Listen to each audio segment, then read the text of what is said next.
Hi friends, எல்லாருக்கும் வணக்கம். எல்லோரும் எப்படி இருக்கீங்க? நல்லா இருக்கீங்களா? Welcome to Sakthi Saravana YouTube channel. இன்றைக்கி வீடியோவில் ஆன்மீக தகவலில் நம்ம ஒரு முக்கியமான ஒரு திதியை பற்றி தாங்க தெரிஞ்சுக்க போகிறோம். நினைத்தது நிறைவேற சோடச கலை நேரம். நிறைய பேருக்கு தெரிஞ்சிருக்க வாய்ப்பு இருக்குது. தெரியாதவங்களுக்கு இது பயனுள்ளதாக இருக்குங்க. திதிகளில் அமாவாசை திதியும் பௌர்ணமி திதியும் மிகவும் முக்கியமானதாக கருதப்படுதுங்க. இந்த திதிகளில் நாம் செய்யும் வழிபாடுகள் பூஜைகள் நேரடியான பலனை தருவதாக இருக்குங்க. திதிகள் மொத்தம் 15 அப்படின்னு கணக்கிடப்படுதுங்க. பிரதமை தொடங்கி அமாவாசை வரை உள்ள திதி தேய்பிறை திதியாகவும், அதன் பிறகு பௌர்ணமி வரை வரும் திதிகள் வளர்பிறை திதிகளாகவும் கணக்கில் கொள்ளப்படுதுங்க. இதில் நாம் பலரும் அறியாத ஒரு அபூர்வமான 16வது திதி ஒன்று இருக்குங்க. அதை தான் சோடச கலை நேரம் அப்படின்னு சொல்கிறாங்க. இந்த நேரத்தை ஒருத்தங்க சரியாக பயன்படுத்திக்கிட்டா அவங்க வாழ்க்கையில் நினச்சதை சாதிக்கலாங்க. அந்த திதி குறித்தும் அந்த நேரத்தில் நாம் செய்ய வேண்டியது குறித்தும் இந்த வீடியோவில் பார்க்கலாம் வாங்க. இப்போ தான் ஃபஸ்ட் டைம் என்னோடய வீடியோஸ்லாம் நீங்கள் பார்க்குறீங்க. என்னோடய வீடியோஸ்லாம் உங்களுக்கு மிகவும் பயனுள்ளதாக இருக்குது அப்படின்னு நீங்கள் நினச்சிங்கன்னா சேனலுக்கு சப்ஸ்கிரைப் பண்ணி சப்போர்ட் பண்ணுங்கள். ஆல்ரெடி சப்ஸ்கிரைப் பண்ணி வீடியோ பார்க்குற எல்லா நண்பர்களுக்கும் என்னுடைய மனமார்ந்த வாழ்த்துக்கள்ங்க. இப்போ வாங்க வீடியோக்குள்ளே போகலாம். நினைத்தது நடக்க சோடச கலை நேரம்.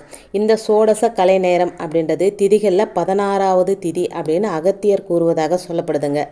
இந்த திதியானது அமாவாசை மற்றும் பௌர்ணமி முடியும் 1 மணி நேரத்திற்கு முன்பும் பின்பும் வரும் நேரம் தாங்க இந்த சோடச நேரம் அப்படின்னு கணக்கிடப்படுதுங்க.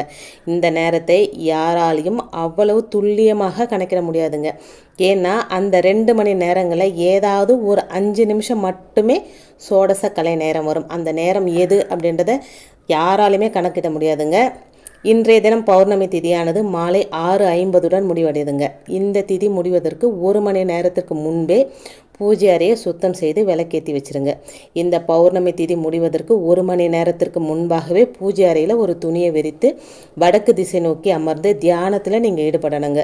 இந்த தியானமானது பௌர்ணமி திதி முடிந்து 1 மணி நேரம் வரை தொடர்ந்து செய்யணுங்க. இந்த 2 மணி நேரத்தில் உங்கள் மனதுக்கு பிடித்த இஷ்ட தெய்வம் குலதெய்வம் யாராவது ஒருத்தரை மனசில் நினச்சி அவங்கள வேண்டிக்கோங்க. அதோடு உங்களுக்கு எது தேவையோ ஏதேனும் ஒன்றை மட்டும் நினைத்து பிரார்த்தனை செஞ்சுக்கோங்க. ஏதாவது ஒரு கோரிக்கை மனசில் நினச்சிக்கோங்க. நிறைய போட்டு குழப்பிக்காதீங்க. இந்த நேரத்தில் நாம் வேண்டும் எதுவும் நிச்சயம் கிடைக்குங்க அப்படின்னு சொல்லப்படுது. இந்த வேண்டுதலை நாம் வைக்கும்போது குடும்பமாக அமர்ந்து செய்யும்போது மேலும் நல்ல பலனை நம்மளால் பெற முடியுங்க. இந்த நேரத்தில் மும்மூர்த்திகளும் திருமூர்த்திகளாக இணைந்து பிரபஞ்சமே அவர்கள் கட்டுப்பாட்டுக்குள் இருக்கும் அப்படின்னு சொல்லப்படுதுங்க. அத்தகைய அற்புதமான நேரத்தில் நாம் அவர்களை நினைத்து நம்முடைய வேண்டுதலை வைக்கும்போது அது எதுவாயினும் நிச்சயமாக நிறைவேறும் அப்படின்னு சொல்லப்படுதுங்க. இது சித்தர்களால் சொல்லப்பட்ட சூட்சமமான நேரம். இது குறிப்பாக சித்தர்களுக்கெல்லாம் சித்தராக போற்றப்படும் மகா சித்தர் அகத்திய மகாமுனிவர் சொன்ன சூட்சமமான சோடச கலை நேரம் நிறைய பேர் செஞ்சுட்டு தாங்க இருக்காங்க. ஒரு சிலருக்கு தான் இந்த நேரத்தை பற்றி தெரியுதில்லை. குறிப்பாக இந்த நேரத்தில் 2 மணி நேரம் யாராலையும் தியான நிலையில் உட்காந்து வேண்டுதல் வைக்க முடியாது. நாம் இருக்கிற சூழ்நிலை அந்த மாதிரி.